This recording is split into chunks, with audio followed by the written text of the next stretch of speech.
तो साथियों नमस्कार और स्वागत है आप सभी का हमारे यूट्यूब चैनल स्टडी सर्किल में। और इस वीडियो में हम बात कर रहे हैं 72वें बीपीएससी 2026 के लिए प्रीवियस ईयर के 7 वर्षों में जो प्रश्न पूछे जा चुके हैं उन पर आधारित सेट लेकर ये।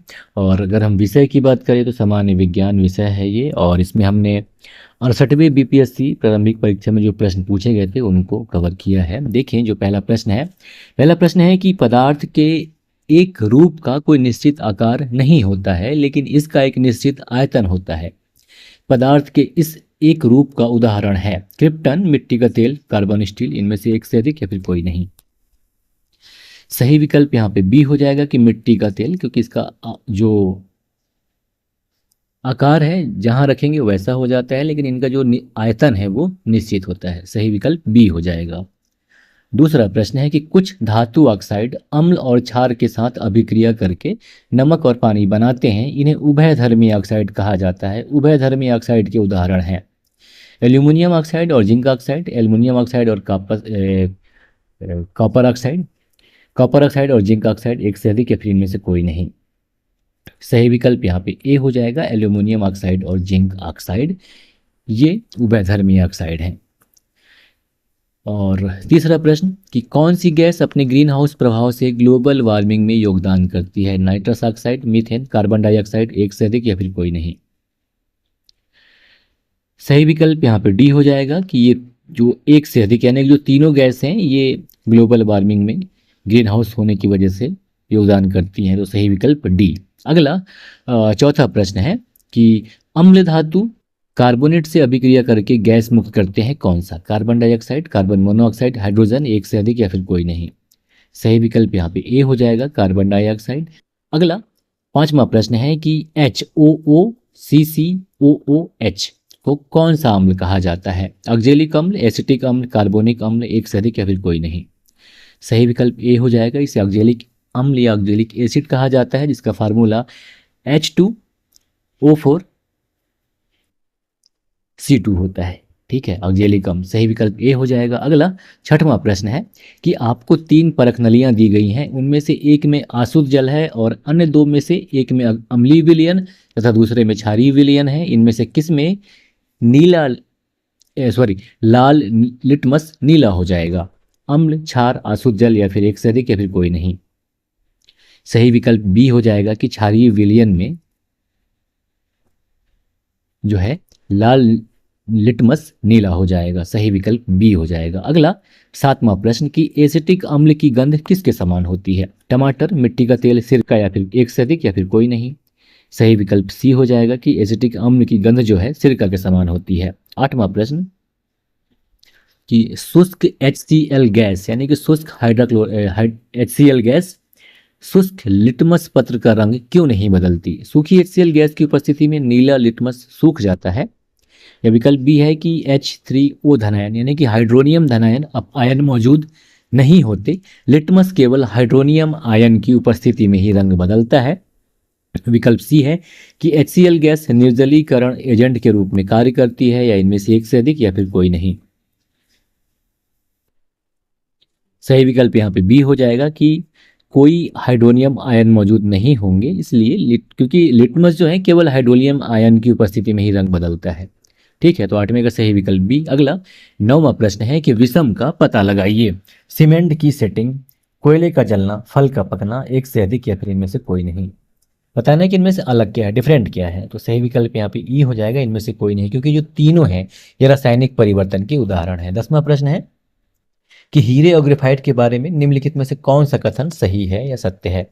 उनके पास समान क्रिस्टल संरचना है, उनके पास समान डिग्री की कठोरता है, उनकी विद्युत चालकता समान होती है। एक से अधिक या फिर कोई नहीं। सही विकल्प यहाँ पे ई हो जाएगा, इनमें से कोई भी नहीं। अगला 11वां प्रश्न है कि किसमें परिवर्तन के कारण रंध्र या स्टोमेटा खुलते या बंद होते हैं? कोशिकाओं की प्रोटीन संरचना, कोशिकाओं में पानी की मात्रा, कोशिकाओं में न्यूक्लियस की स्थिति, या एक से अधिक या फिर कोई नहीं। सही विकल्प यहाँ पे बी हो जाएगा, कोशिकाओं में पानी की मात्रा। 12वां नंबर प्रश्न की क्लोरोफिल सूर्य के प्रकाश के खालिस्तान तरंगदैर्ध्य को शोषित करता है। हरे और नीले, हरे और लाल, लाल और नीले। एक से अधिक या फिर कोई नहीं। सही विकल्प यहाँ पे सी हो जाएगा, लाल और नीले। अगला 13वां नंबर प्रश्न है कि निम्नलिखित में से कौन सा मेल सही नहीं है? ए है आधार के पास शाखाओं के साथ मोटा कठोर तना पेड़, कमजोर तना जो सीधा खड़ा नहीं हो सकता, लता, पर्णवृत्त पत्ती को तने से जोड़ता है। उपयुक्त में से एक से अधिक या फिर कोई नहीं। सही विकल्प यहाँ पे ए हो जाएगा, आधार के पास शाखाओं के साथ मोटा कठोर तना, जो कि पेड़ नहीं बल्कि ये झाड़ी की विशेषता है। ठीक है, सही विकल्प ए हो जाएगा। अगला 14वां नंबर प्रश्न की सक्शन पुल के कारण पेड़ों में पानी बहुत ऊंचाई तक पहुंच जाता है, जिसका कारण है अवशोषण, वाष्पोत्सर्जन, वाष्पीकरण, एक से अधिक या फिर कोई नहीं। सही विकल्प यहाँ पे बी हो जाएगा, वाष्पोत्सर्जन। 15वां प्रश्न है कि निम्नलिखित में से कौन सा क्लोरोप्लास्ट का एक लक्षण है जो उसे स्वप्रतिकृति के योग्य बनाता है? केवल डीएनए की उपस्थिति, आरएनए की उपस्थिति, डीएनए और आरएनए दोनों की उपस्थिति, इनमें से एक से अधिक या फिर कोई नहीं। सही विकल्प सी हो जाएगा, डीएनए और आरएनए दोनों की उपस्थिति। अगला 16वां नंबर प्रश्न कि कंकाल के वे हिस्से जो हड्डियों की तरह सख्त नहीं होते हैं और जो मोड़े जा सकते हैं वो हैं कार्पल्स, कार्टिलेज, वर्टिब्रे, या एक से अधिक या फिर कोई नहीं। सही विकल्प यहाँ पे सी हो जाएगा, सॉरी बी हो जाएगा, ये कार्टिलेज या उपास्थि होते हैं। अगला 17वां नंबर प्रश्न है कि लाइकेन में एक क्लोरोफिल युक्त पार्टनर एक साथ रहते हैं। तो लाइकेन का सवाल जो है बीपीएससी लगभग हर साल पूछता ही है साइंस एंड टेक से। कवक बैक्टीरिया, शैवाल और वायरस, शैवाल और कवक, एक से अधिक या फिर कोई नहीं। सही विकल्प यहाँ पे सी हो जाएगा, ये शैवाल और कवक है। 18वां प्रश्न कि मादा एनीफिलीज जो मादा क्यूलेक्स से अलग किया जा सकता है क्योंकि यह बैठती है अधः स्तर के साथ एक कोण पर, अधः स्तर की सतह के समानांतर, अधः स्तर की सतह के समकोण पर, या एक से अधिक या फिर कोई नहीं। सही विकल्प ये हो जाएगा, अधः स्तर के साथ एक कोण पर बैठती है ये, और लगभग 45 डिग्री के कोण बना के बैठती है ये। तो सही विकल्प ए हो जाएगा। अगला 19वां प्रश्न कि शरीर की प्रतिरोधक क्षमता से जुड़ा सबसे महत्वपूर्ण कोशिका प्रकार कौन सा है? प्लेटलेट्स, लिम्फोसाइट, आरबीसी, एक से अधिक या फिर कोई नहीं। सही विकल्प बी हो जाएगा कि यह लिम्फोसाइट है। 20वां प्रश्न है कि मानव शरीर की मांसपेशियों के बारे में निम्नलिखित में से कौन सा कथन गलत है? मांसपेशियां जोड़े में काम करती हैं, सिकुड़ने पर मांसपेशियां छोटी, सख्त और मोटी हो जाती हैं। विकल्प सी है कि मांसपेशियां केवल हड्डी को धक्का दे सकती हैं। डी है एक से अधिक या फिर इनमें से कोई नहीं। सही विकल्प सी हो जाएगा, जो गलत है कि मांसपेशियां केवल हड्डी को धक्का दे सकती हैं। 21वां प्रश्न कि 20 सेंटीमीटर फोकस दूरी के एक उत्तल लेंस की सतह पर सफेद घोड़े का प्रतिबिंब बनाने के लिए बड़ी संख्या में काले रंग की पतली पट्टियां बनाई जाती हैं, वह प्रतिबिंब कैसा होगा? काली पट्टियों का एक जेबरा, काली पट्टियों का एक घोड़ा, कम चमक वाला एक घोड़ा, एक से अधिक या फिर कोई नहीं। सही विकल्प सी हो जाएगा कि यह कम चमक वाला एक घोड़ा बनेगा। 22वां प्रश्न कि ध्वनि की तीक्ष्णता किसके द्वारा निर्धारित की जाती है? ध्वनि का आयाम, ध्वनि का तरंगदैर्घ्य, ध्वनि का वेग, एक से अधिक या फिर कोई नहीं। सही विकल्प बी हो जाएगा कि यह ध्वनि की तरंगदैर्घ्य से इसका निर्धारण किया जाता है। हालांकि मूलतः जो ध्वनि की तीक्ष्णता है असल में वह आवृत्ति से निर्धारित की जाती है, लेकिन माध्यम समान होने पर जो आवृत्ति है वह तरंगदैर्घ्य के समानुपाती होती है। तो सही विकल्प यहाँ पे बी हो जाएगा, तरंगदैर्घ्य। और 23वां प्रश्न कि निम्नलिखित में से कौन सा फोटो इलेक्ट्रिक उपकरण डिजिटल अनुप्रयोगों के लिए सबसे उपयुक्त है? फोटोवोल्टिक सेल, फोटो उत्सर्जक, फोटो डायोड, एक से अधिक या फिर कोई नहीं। सही विकल्प यहाँ पे सी हो जाएगा, यह फोटो डायोड है। 24वां प्रश्न है कि बॉल बेयरिंग का उपयोग करके स्थैतिक घर्षण को निम्नलिखित में से किस में परिवर्तित करने के लिए किया जाता है? कर्षण या ड्रैग, सड़पी घर्षण, रोलिंग घर्षण, एक से अधिक या फिर कोई नहीं। सही विकल्प सी हो जाएगा कि यह रोलिंग घर्षण के लिए किया जाता है। 25वां प्रश्न है कि फुटबॉल के खेल में गोलकीपर फुटबॉल को गोल में पकड़ने के बाद अपने हाथों को पीछे की ओर खींचता है, यह गोलकीपर को किस प्रकार सक्षम बनाता है? फुटबॉल पर अधिक बल लगाने में, फुटबॉल द्वारा हाथों पर लगाए गए बल को बढ़ाने में, या संवेग परिवर्तन की दर को कम करने में, या एक से अधिक या फिर कोई नहीं। सही विकल्प सी हो जाएगा, संवेग परिवर्तन की दर को कम करने में। 26वां प्रश्न है कि निम्नलिखित में से कौन सा एक रेडियोधर्मी तत्व द्वारा उत्सर्जित धनात्मक रूप से आवेशित कण है? बीटा किरण, अल्फा किरण, कैथोड किरण, एक से अधिक या फिर इनमें से कोई नहीं। सही विकल्प बी हो जाएगा, अल्फा किरण।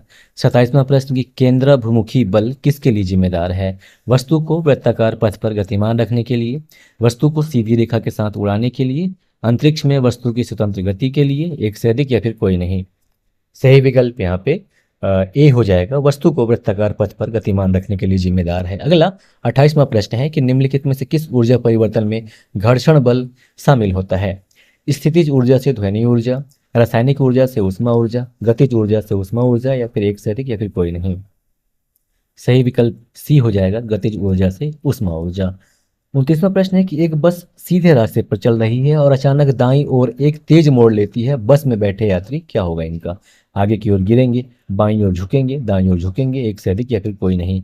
सही विकल्प, चूंकि अचानक दाईं ओर मुड़ रही है तो सही विकल्प यहाँ पे बाईं ओर हो जाएगा, बी विकल्प। और अगला 30वां अंतिम प्रश्न है हमारा कि एक संगीत कार्यक्रम में ऑर्केस्ट्रा बजाने से पहले एक सितार वादक तनाव को समायोजित करने की कोशिश करता है और स्ट्रिंग को उपयुक्त रूप से बांधता है। ऐसा करके वह क्या ठीक करने की कोशिश करता है? ध्वनि का आयाम, ध्वनि की तीव्रता, अन्य वाद्य यंत्रों की आवृत्ति के साथ सितार स्ट्रिंग की आवृत्ति, या एक से अधिक, या फिर कोई नहीं। सही विकल्प यहाँ पे सी हो जाएगा, अन्य वाद्य यंत्रों की आवृत्ति के साथ सितार स्ट्रिंग की आवृत्ति को मिलाने का काम करता है। तो साथियों, ये था बीपीएससी 2026 के संदर्भ में पिछले 7 वर्षों में पूछे जा चुके प्रश्नों का सेट, और सेट नंबर 4 है, जिसमें हमने सामान्य विज्ञान से संबंधित जो प्रश्न पूछ रहा है बीपीएससी उसको शामिल किया है। और लगभग अभी यानी कि 2065वीं बीपीएससी से या 68वीं बीपीएससी का प्रश्न है, इसमें 30 प्रश्न, यानी कि हर उसमें लगभग 30 प्रश्न सामान्य विज्ञान से यह पूछता है, और जो स्तर है वो बढ़ता ही जा रहा है। तो उसी हिसाब से आपको तैयारी करनी है। नमस्कार, जय हिंद, जय भारत।